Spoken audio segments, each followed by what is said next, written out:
திருச்சி மாவட்டம் மணப்பாறை அருகே முறையாக குடிநீர் விநியோகம் செய்யப்படாததை கண்டித்து காலி குடங்களுடன் மக்கள் சாலை மறியலில் ஈடுபட்டனர். இது பற்றிய விவரங்களை செய்தியாளர் தினேஷ் வழங்கிட்டு கேட்கலாம். தினேஷ், விரிவான விவரங்கள். தினேஷ், வணக்கம். அதாவது திருச்சி மாவட்டம் மணப்பாறை அடுத்த பன்னாங்கொம்பு பகுதியில் கடந்த சில தினங்களாகவே காவிரி குடிநீர் என்பது சரியாக கிடைக்கப்படவில்லை என்று பொதுமக்கள் அப்பகுதியில் குற்றம் சாட்டியிருந்தனர். மேலும் தற்போது கோடை காலம் தொடங்கியுள்ள நிலையில குடிநீர் தேவை என்பது அதிகரித்துள்ளது. இருப்பினும் அதற்காக முறையாக இந்த காவிரி குடிநீர் என்பது செய்யப்படவில்லை என்று அதிகாரிகளிடம் தொடர்ந்து வலியுறுத்தியுள்ளனர். அதன் எவ்வித நடவடிக்கையும் எடுக்காத காரணத்தினால் இதனால் ஆத்திரமடைந்த பொதுமக்கள் காலி குடங்களுடன் மணப்பாறை தோரங்குறிச்சி பிரதான சாலை பன்னாங்கொம்பு பகுதியில் அந்த கடைவீதி பகுதியில் திடீர் சாலை மறியல் போராட்டத்தில் ஈடுபட்டனர்.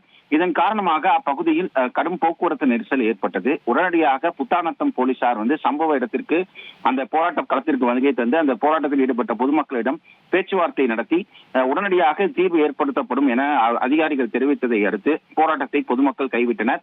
இதன் காரணமாக அப்பகுதியில் ஒரு அரை மணி நேரமாக போக்குவரத்து பாதிப்பு ஏற்பட்டது.